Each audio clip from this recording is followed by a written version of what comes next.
Next article है rotational spectra of diatomic molecule. अब हमें हमने जनरल जो डिस्कशन है स्पेक्ट्रोस्कोपी के बारे में वो पहले कर लिया है कि बेसिक फीचर्स क्या हैं हर तरह की स्पेक्ट्रोस्कोपी के। अब हमें स्पेसिफिक स्पेक्ट्रोस्कोपीज पढ़नी है। पहली है जिसमें रोटेशनल, उसके बाद है वाइब्रेशनल और उसके बाद है रमन।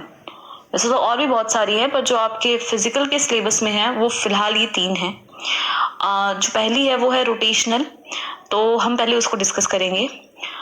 जैसा कि मैंने जब आपको इलेक्ट्रोमैग्नेटिक रेडिएशंस के बारे में बताया था तभी ये चीज बताई थी कि जो रोटेशनल स्पेक्ट्रा है वो माइक्रोवेव रीजन में एग्जिबिट होता है। हम किसी भी कंपाउंड का जो रोटेशनल स्पेक्ट्रा स्टडी करेंगे तो उसके ऊपर माइक्रोवेव रीजन की लाइट डालेंगे। और एक और कंडीशन जो सिलेक्शन रूल जिसे हम कहते हैं वो ये है कि molecule must have permanent dipole moment. किसी मॉलिक्यूल के पास अगर परमानेंट डायपोल मोमेंट है तभी वो इलेक्ट्रोमैग्नेटिक रेडिएशंस के साथ इंटरेक्ट कर सकता है, अदरवाइज उसका इंटरेक्शन इलेक्ट्रोमैग्नेटिक रेडिएशंस के साथ नहीं होता। तो हमें फर्स्ट इसका जो एक्सप्रेशन है वो डेराइव करना है। Consider a diatomic molecule. ये एक डायटोमिक मॉलिक्यूल है, 2 एटम है जिसके अंदर हर एटम का मास, फर्स्ट एटम का मास है m1, सेकेंड एटम का मास है m2। इन दोनों के बीच की जो बॉन्ड लेंथ है या जो डिस्टेंस है दैट इज r, और जो इनका सेंटर ऑफ ग्रेविटी से डिस्टेंस है वो है r1 एंड r2। ठीक है, सेंटर ऑफ ग्रेविटी से जो डिस्टेंस है वो r1 और r2 है और r इनका इक्विलिब्रियम बॉन्ड डिस्टेंस है। कैपिटल I जो है मॉलिक्यूल की that is the moment of inertia. और किसी भी मॉलिक्यूल की मोमेंट ऑफ इनर्शिया क्या होती है, उसके अंदर जितने भी कॉन्स्टिट्यूएंट्स एटम हैं उनके मास को उनके बॉन्ड लेंथ के डिस्टेंस से मल्टीप्लाई करके उसका स्क्वायर कर दें और उसका समीशन ले लें तो हमें मोमेंट ऑफ इनर्शिया मिल जाता है। क्योंकि यहाँ 2 हैं तो हमें क्या मिलेगा, m1 r1 का स्क्वायर प्लस m2 r2 का स्क्वायर। ठीक है, ये हमारे पास मोमेंट ऑफ इनर्शिया हो जाएगा। और हमें पता ही है सेंटर ऑफ ग्रेविटी क्या है। सेंटर ऑफ ग्रेविटी को हम कैसे डिफाइन करते हैं, m1 r1 is equals to m2 r2। ठीक है, इक्वालिटी ऑफ मोमेंट से इसको हम डिफाइन करते हैं, m1 r1 is equals to m2 r2। Next फिर हमारे पास क्या है, जब हम इसको I को लिखेंगे m1 r1 square plus m2 r2 square, फिर हम क्या करेंगे, m1 r1 की जगह क्या लिखेंगे, m2 r2। कहाँ से, यहाँ से m1 r1 की जगह m2 r2 और यहाँ m2 r2 की जगह क्या लिखेंगे, m1 r1। दोनों में क्या कॉमन आ गया, r1 एंड r2, अंदर क्या बच गया, m1 प्लस m2। अब यहाँ से क्लियर है हमारे पास कि r जो है वो r1 प्लस r2 का सम है, r1 और r2 का। फिर हमने क्या किया, ये जो टर्म थी हमारे पास ये वाली, उसको यहाँ लिखा m1 r1 is equal to m2 r2। यहाँ से हमने r2 की वैल्यू निकाली, that will B r minus r1, वो हमने यहाँ लिख दी। ठीक है, अब हमारे पास क्या हो गया, m1 r1 is equal to m2 bracket में r माइनस r1। इसको सॉल्व करके हमने r1 को r की फॉर्म में एक्सप्रेस कर लिया। ठीक है, r1 को r की फॉर्म में एक्सप्रेस कर लिया। लाइकवाइज आप ये भी कर सकते थे कि m1 r1 is equal to m2 r2 था, यहाँ मैंने r2 की जगह r1 माइनस r1 लिखा है, r माइनस r1 लिखा है ना। यहाँ हम क्या कर सकते थे, r1 की जगह r माइनस r2 भी लिख सकते हैं और r2 का एक्सप्रेशन निकाल सकते हैं। तो इस तरह से हमारे पास r1 और r2 के 2 एक्सप्रेशन हो जाएंगे। ठीक है, r1 का भी और r2 का भी, ये 2 एक्सप्रेशन हो गए।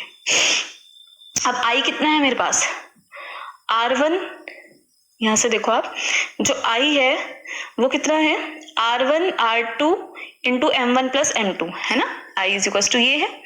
अब यहाँ पर आप क्या करेंगे, r1 की जगह ये लिखेंगे, ठीक है, r2 की जगह ये लिखेंगे, इन दोनों को यहाँ लिख देंगे r1 और r2 की जगह। ठीक है, I के अंदर जो हमारे पास टर्म है उनके अंदर हम r1 और r2 की जगह इसको लिख के सॉल्व कर सकते हैं। जब आप इसको सॉल्व करेंगे तो हमारे पास नेट में क्या आ जाएगा, m1 m2 by m1 plus m2 r square, यही आएगा ना। r1 r2 की जगह आप ये लिखेंगे तो आपके पास r square m1 into m2 by m1 plus m2। ठीक है, ये आ जाएगा हमारे पास। फिर ऊपर एक m1 प्लस m2 है तो नीचे वाले से कैंसिल हो जाएगा और हमारे पास नेट क्या बचेगा, m1 m2 by m1 plus m2 r square, that will be mu r square. Mu is the reduced mass. Reduced mass कितना हो गया, m1 m2 by m1 plus m2. अब हमारे पास जो है एंगुलर मोमेंटम किसी भी रोटेटिंग पार्टिकल का कैसे डिफाइन होता है, उसकी वैल्यू क्या होती है एंगुलर मोमेंटम की, L is equal to under the root J plus 1 h upon 2 pi. This is the angular momentum of a rotating molecule. ठीक है, where J is the rotational quantum number. J क्या है हमारे पास, rotational quantum number.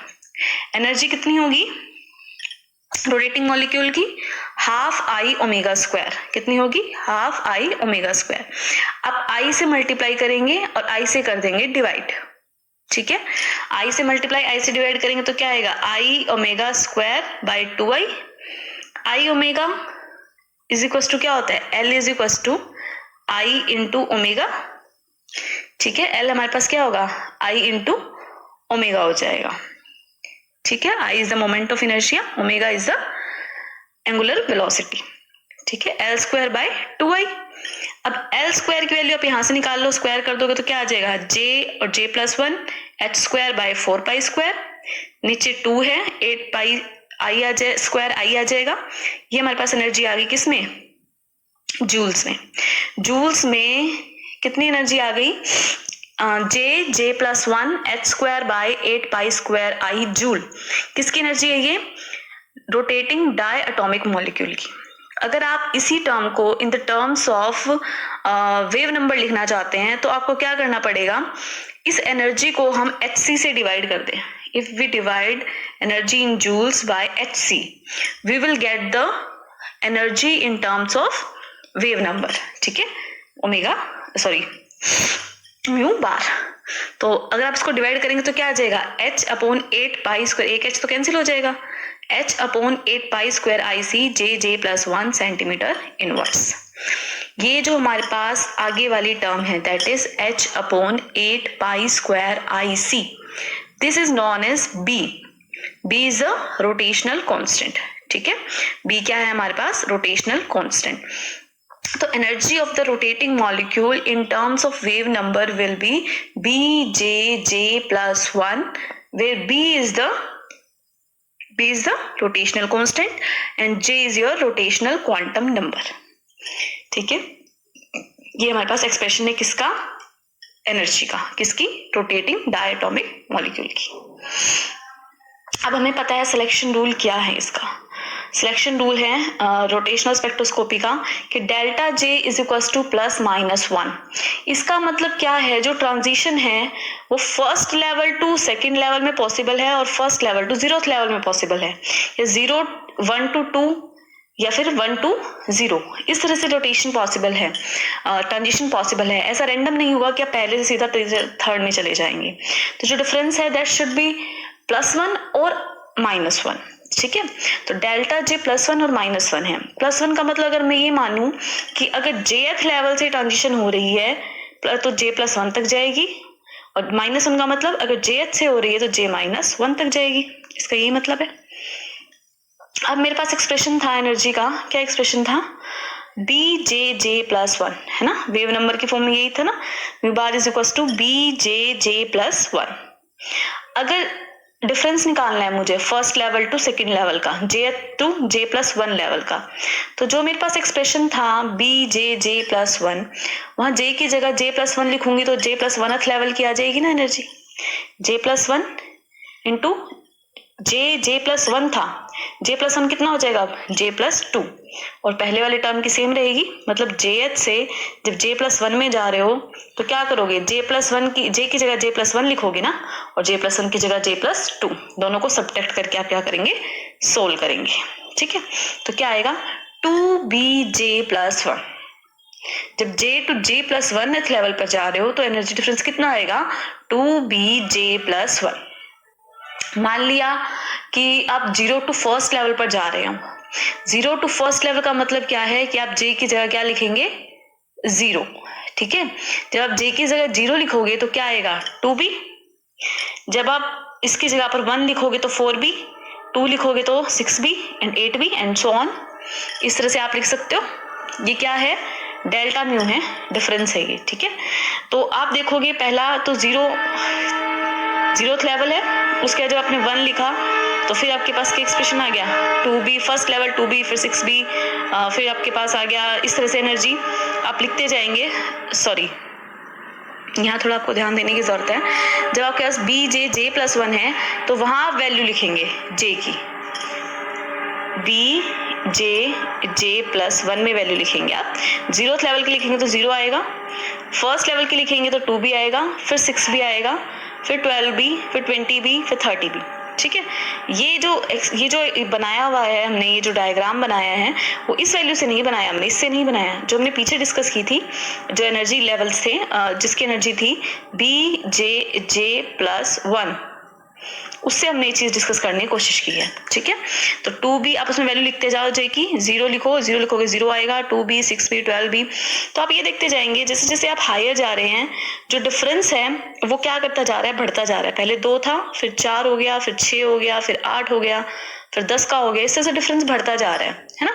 यही था, पहले 2 का था, ठीक है, फिर 4 का था, फिर 6 का था, फिर 8 का था, फिर इस तरह से बढ़ता जा रहा है ना।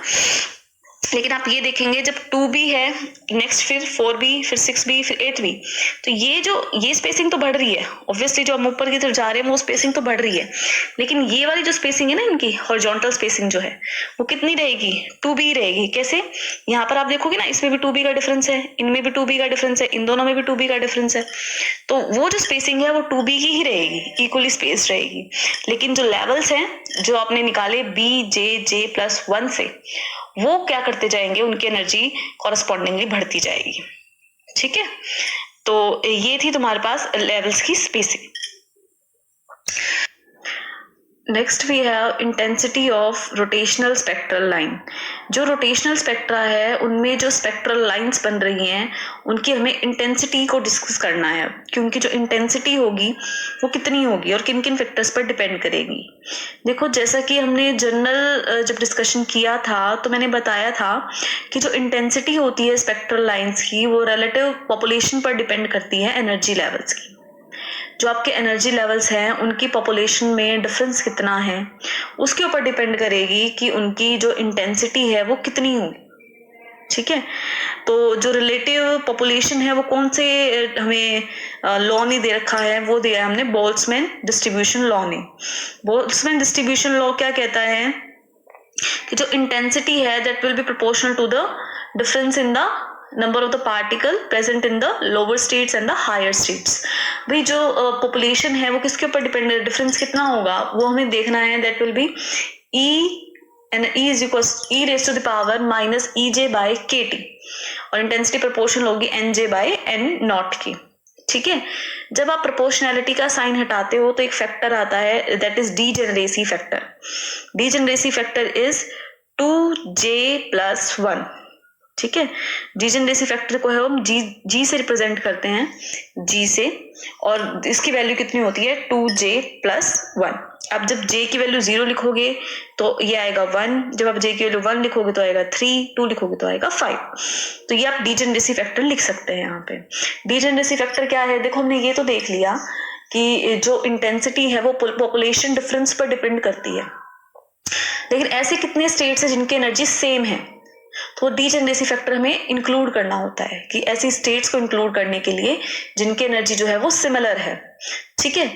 तो NJ by N naught, NJ is the population in some higher excited rotational state and N naught is the number of the particles in the lower or the ground state, ठीक है। that will be equal to 2J plus 1 E raised to the power minus EJ by KT। ये जो EJ है, this is the energy of the rotating diatomic molecule in terms of joules। J जहां लिख दिया, इसका मतलब हमें उस एनर्जी को जूल्स की फॉर्म में लिखना है। पीछे हमने एनर्जी निकाली थी जूल्स की फॉर्म में, और बाद में उसको वेव नंबर की फॉर्म में किया था। कैसे, BJJ plus 1 से, ठीक है। BJJ plus 1 था ना हमारे पास in the terms of wave number. कैसे आई थी, हमने डिवाइड किया था एनर्जी इन जूल्स को H by HC से, लेकिन अगर हम उसी HC से सेंटीमीटर इनवर्स वाली एनर्जी को मल्टीप्लाई कर दें तो हमारे पास एनर्जी वापस से किस में आ जाएगी, in the terms of joules. तो nj by n naught will be 2j plus 1 e raised to the power minus bjj plus 1 hc by kT. Now nj by n naught का जब आप ग्राफ प्लॉट करेंगे j के against for the diatomic molecule, then you will get a curve like this. जो curve यहाँ बनाया हुआ है, आपको एक ऐसा कर्व ऑब्टेन होगा. ठीक है, इस कर्व में आप देख रहे हो कि इनिशियली तो जो वैल्यू है वो बढ़ती जा रही है j के साथ, एक इंक्रीज मैक्सिमम आया और फिर डिक्रीज करने लग गई, है ना. ऐसा क्यों? आप यहाँ पर वैल्यू लिखते हो j की. स्टार्टिंग में तो क्या होगा, जब आप j की वैल्यू लिखोगे, j देखो कहाँ कहाँ है, एक तो यहाँ है और एक यहाँ है. इनिशियली ये वैल्यू भी बढ़ेगी और ये भी बढ़ेगी. ठीक है, ये फैक्टर तो डिक्रीज के लिए कंट्रीब्यूट करेगा और ये फैक्टर इंक्रीज के लिए. इनिशियली 2j plus 1 वाला फैक्टर डोमिनेटिंग होगा तो वैल्यू बढ़ने लगेगी. इसके कारण डिक्रीज भी होगी, लेकिन ज्यादा डोमिनेटिंग फैक्टर ये होगा. लेकिन जैसे जैसे आप j की हायर वैल्यू सब्स्टिट्यूट करने लग जाओगे तो एक लिमिट ऐसी आएगी कि जो मैक्सिमम आने के बाद आप फर्दर j को बढ़ाओगे तो ये फैक्टर उतना इंक्रीज नहीं होगा. कौन सा फैक्टर इंक्रीज होगा? फैक्टर हमारे पास जो इंक्रीज हो जाएगा वो है पीछे वाला फैक्टर, दिस इज. तो ये डोमिनेट करेगा तो वैल्यू ओवरऑल क्या करने लग जाएगी? डिक्रीज. तो आप यहाँ से क्या पता लगा सकते हो कि जो रिलेटिव इंटेंसिटी है वो कितनी होंगी. ठीक है, j की वैल्यू लिख कर आप यहाँ पर वैल्यू को कैलकुलेट कर सकते हो. नेक्स्ट, अगर आपको ये जो एक्सप्रेशन हमने निकाले हैं इन्हीं की हेल्प से अगर आपको बॉन्ड लेंथ निकालनी हो तो कैसे निकालेंगे? We have I is equal to mu R square, हमें पता है बहुत अच्छे से. I is the moment of inertia, mu is the reduced mass और R is the equilibrium bond length. अगर आपने बॉन्ड लेंथ निकालनी है तो आप I की वैल्यू लिखोगे, म्यू की वैल्यू लिखोगे, और म्यू की वैल्यू में आपको पता ही है रिड्यूस्ड मास कितना है, m1 m2 by m1 plus m2. Way m1 and m2 और क्या है? m1 and m2 are the masses of the two atoms of the diatomic molecule in kgs. ध्यान रखना kgs में. जैसे मान लो मैंने आपको बोला है कार्बन मोनोऑक्साइड का निकाल के लाओ, तो आप ऐसा नहीं करेंगे कि आप इसकी जगह 12 लिखेंगे, इसकी जगह 16 लिखेंगे. आप इसको AMU को kg में कन्वर्ट करेंगे by multiplying it with 1.67 into 10 raised to power minus 27. ध्यान रखना, आप न्यूमेरिकल में यही गलती करते हो. न्यूमेरिकल के मार्क्स पूरे मिलते हैं, लेकिन इस तरह की माइनर एरर करने के कारण मार्क्स पूरे कट भी जाते हैं. ठीक है, तो आप क्या करेंगे, मास जिस भी एटम का निकालना होगा उसको आप उसके एटॉमिक मास को मल्टीप्लाई कर देंगे 1.67 into 10 raised to power minus 27 and you will get the mass of that atom in terms of the kilograms. ठीक है, तो जब आप R की वैल्यू जो निकालोगे इसकी हेल्प से तो वो कितनी हो जाएगी, that R will be in the metres. ठीक है, फिर वो मीटर्स में हो जाएगा. I को भी आपको ध्यान रखना है कि जो आप I की वैल्यू निकालोगे वो SI यूनिट में ही निकालोगे. ये भी SI में होगा, ये भी सब SI में होगा, तो R तुम्हारे पास वो भी SI में ही आएगा, नेचुरल है, M में मीटर्स में आएगा. उसको आप सोल्व कर लेंगे और इस तरह से न्यूमेरिकल करेंगे आप. ठीक है, तो ये तो था आपके पास केस रिजिड रोटेटर का. रिजिड रोटेटर मतलब ऐसे रोटेटर जो रोटेट करते टाइम अपनी बॉन्ड लेंथ को चेंज नहीं करते, मतलब आइडियल केस. ठीक है, कि आप उनको रोटेट करवा रहे हो, उनमें इलास्टिसिटी है नहीं और वो रिजिड रह रहे हैं, उनकी बॉन्ड लेंथ में माइनर वेरिएशन भी नहीं है. पर एक्चुअल ऐसा होता नहीं है. एक्चुअल प्रैक्टिस में जो हमें मिलते हैं रोटेटर उनमें माइनर वेरिएशन आता है, तो हमें उस माइनर वेरिएशन को भी ध्यान रखना है. तो जो एक्चुअल रोटेटर हैं वो रिजिड तो हुए नहीं जो हमें डेली लाइफ में मिल रहे हैं. Those rotator will be non rigid kind of rotator, those will not be rigid rotator, क्योंकि जब रोटेशन करेंगे तो उनकी इक्विलिब्रियम जो बॉन्ड लेंथ होगी that will be slightly changed, उनमें माइनर चेंज आएगा. तो उसको काउंटर करने के लिए एक जो एक्चुअल एक्सप्रेशन है वो दिया गया. That expression is EJ is equals to BJJ plus 1 minus DJ square J plus 1 square. मतलब जो एनर्जी है वो BJJ plus 1 से हमने कब दी थी, जब रोटेटर कैसा था, रिजिड. लेकिन जब वही रोटेटर नॉन रिजिड हो जाएगा तो उस एनर्जी में से हमें कुछ ना कुछ सब्ट्रैक्ट करना पड़ेगा, उसकी एनर्जी किसी फैक्टर से कम हो जाएगी and that factor is DJ square J plus 1 square. where D is another constant, that is centrifugal distortion constant. ठीक है। डिस्टोर्शन के कारण जो कांस्टेंट आ रहा है that is centrifugal distortion constant. Again आप इसका डेल्टा म्यू जब निकालेंगे तो आप क्या करेंगे, जे की जगह j+1 लिख दिया, j+1 की जगह j+2, यहाँ भी जे की जगह पर j+1, j+1 की जगह j+2 माइनस लोअर वाली की सेम रहेंगी। आप जब इसको सोल्व करेंगे तो आप देखेंगे ये एक्सप्रेशन आया 2j+1 b - 2dj+1 स्क्वायर। जैसे जैसे j बढ़ता जाएगा ये फैक्टर घटता जाएगा, ठीक है। ये फैक्टर घटता जाएगा तो जो डिफरेंस है वो भी घटता जाएगा, ठीक है। तो जो हमारे पास जो एनर्जी थी वो नॉन रिजिड रोटेटर की क्या होती जाएगी, कम होती जाएगी, और भी ज्यादा कम होती जाएगी जैसे जैसे आप जे की वैल्यू को बढ़ाते जाओगे। समझ में आ रही है बात? जैसे जैसे आप जे की वैल्यू को बढ़ाते जाओगे तो जो नॉन रिजिड रोटेटर है उसकी जो एनर्जी है वो और ज्यादा डिक्रीज होने लग जाएगी as compare to rigid rotator, ठीक है। रिजिड रोटेटर के कंपैरिजन में उसका जो डिक्रीज है वो और भी ज्यादा होने लग जाएगा with the corresponding increase in the value of J, ठीक है। पहले भी कम ही होगा लेकिन जब छोटी वैल्यू लिखोगे तो डिफरेंस कम आएगा, बड़ी लिखोगे तो और ज्यादा आता जाएगा, तो वैल्यू जो है वो क्या करती जाएंगी, घटती जाएंगी, ठीक है। नेक्स्ट इज आइसोटॉपिक इफेक्ट, ठीक है। हमने डिस्कस क्या करना है, आइसोटॉपिक इफेक्ट, कि हमारे पास आइसोटॉप्स अगर हम लगा दें तो क्या चेंज आएगा। मान लो मुझे कार्बन मोनोऑक्साइड का रोटेशनल स्पेक्ट्रम ऑब्जर्व करना है by using its carbon 12 isotope. हमने कौन सा आइसोटोप यूज करना है इसके अंदर, इसका 12th वाला। और मान लो एक और मैं स्पेक्ट्रा लेने लग जाऊं, मेरे पास कार्बन मोनोऑक्साइड ही है लेकिन कार्बन का मैंने जो आइसोटोप यूज कर लिया वो कौन सा कर लिया, 13 वाला। तो बताओ आइसोटॉप्स के लगाने से स्पेक्ट्रा पर क्या चेंज आएगा। पहली बात तो ये, जब आप किसी एटम को उसके आइसोटॉप से रिप्लेस कर देते हो तो उसकी केमिकल प्रॉपर्टी में कोई चेंज नहीं आता। क्यों नहीं आता? क्योंकि ये भी कार्बन है और ये भी कार्बन है, कोई चेंज नहीं आएगा। बॉन्ड लेंथ में भी कोई चेंज नहीं आएगा, ठीक है, क्योंकि आपने एटॉमिक मास बढ़ाया है उसका, तो उसमें कोई चेंज नहीं आता। तो कहाँ चेंज आता है, हमारे पास b कितना है, h/8 π² IC, ठीक है। अगर आपने मास बढ़ा दिया तो इनमें से कौन सा फैक्टर बढ़ेगा, देखो h सेम रहेगा, 8 सेम है, पाई सेम है, c सेम है। अगर आपने मास बढ़ा दिया तो i बढ़ेगा, डिनोमिनेटर वाली टर्म बढ़ रही है तो b घटेगा, b घटेगा तो एनर्जी भी घटेगी।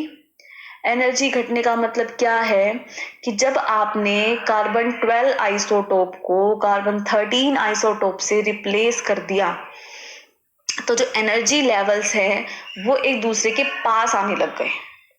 यहाँ पर देखो ये एनर्जी लेवल का स्पेसिंग थी, हमारे पास कुछ भी थी स्पेसिंग, जब आपने 13th लगा दिया तो जो एनर्जी लेवल है वो पास आने लग गए, ठीक है। ये एनर्जी लेवल्स जो हैं वो एक दूसरे के क्लोज आने लग गए, ठीक है। ये आप लेवल्स को देखते जाएंगे तो आप ये देखेंगे। पहले आप देखोगे 2b है, 4b है, 6b है, ऐसी थी ना 2b, 6b, 8b। तो जैसे जैसे आप ऊपर की तरफ जाओगे तो आप ये देखोगे जो डिक्रीज है वो और ज्यादा होने लग जाएगा, क्योंकि देखो बड़ा फैक्टर मल्टीप्लाई होगा ऊपर जाओगे जैसे जैसे आप, पहले तो नीचे तो 0 है, फिर 2 है, फिर इससे देखोगे तो आप बड़ा फैक्टर मल्टीप्लाई होने लग जाएगा। बड़ा फैक्टर मल्टीप्लाई होगा तो क्या रिजल्ट होगा कि जो एनर्जी लेवल्स जो थे वो पास तो पहले भी आ रहे थे, लेकिन जैसे जैसे आप बी को बढ़ाते जाओगे वो और ज्यादा पास आने लग जाएंगे। यहाँ देखोगे, आप देखो यहाँ कम है, ये डिफरेंस यहाँ थोड़ा सा बढ़ गया, यहाँ और बढ़ गया, यहाँ और बढ़ गया, यहाँ और ज्यादा, इससे ऊपर जाओगे तो और ज्यादा बढ़ जाएगा। तो ये नीचे स्पेक्ट्रा बनाया, देखो 2b, 4b, 6b, 8b ऐसे लिखा था हमने, ऐसे कहा था ना 2 का डिफरेंस है सबके अंदर।